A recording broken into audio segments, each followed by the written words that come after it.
Barrasso. Well, thank you very much, Mr. Chairman. Madam Ambassador, nice to see you again. I had a couple of questions. We met with the Ukrainian ambassador to the United States yesterday. A number of senators did with regard to humanitarian assistance. So in terms of the humanitarian crisis created by Russia, Congress understands the importance of taking immediate action to quickly get food to those who desperately need it. In March of 2022, Congress provided about $100 million for the Title II Food for Peace program for Ukraine. It's been 2 months.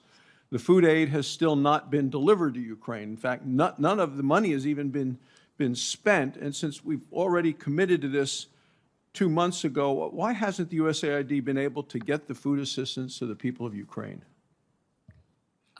Well, Senator, I'm not sure if that was the ambassador's characterization generally of food assistance. That would surprise me. So I can run you through the food assistance. Well, I'll clarify. We met with the ambassador, and a number of senators have raised this issue. This was not the ambassador's position. We are asking a number of questions. Are you getting everything? Has it gotten there? Where are we now? Got it. Okay. Well, we are, as you know, the largest funder, and I want to distinguish international organizations from our Ukrainian partners, so maybe if you just give me a second to come back to that. But we are the largest funder of WFP, which, it's true, did take some time to establish their warehouses and to scale up. They were not present in Ukraine anymore when the war broke out, despite our warnings ahead of time that this war was coming, or this invasion was coming.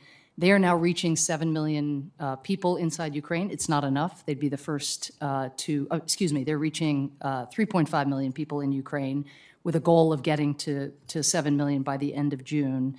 We, USAID, have provided, thanks to you, $205 million in emergency food assistance.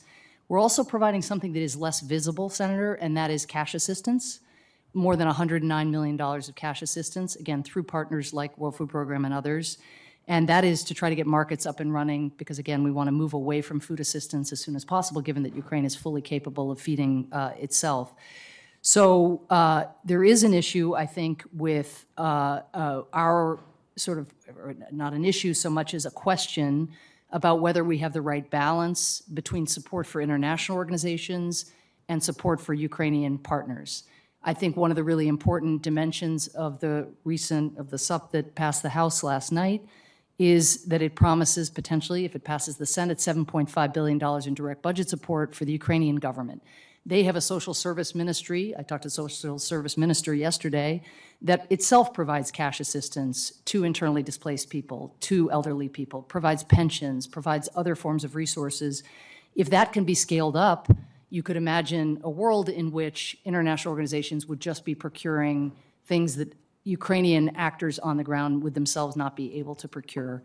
So now with regard to actual food commodities from the United States itself, I think that is something that usually does cost more and take a longer period of time. I will have to get back to you on where those commodities are and whether, to the degree that your understanding is accurate, why it would be that those would not yet have landed in Ukraine.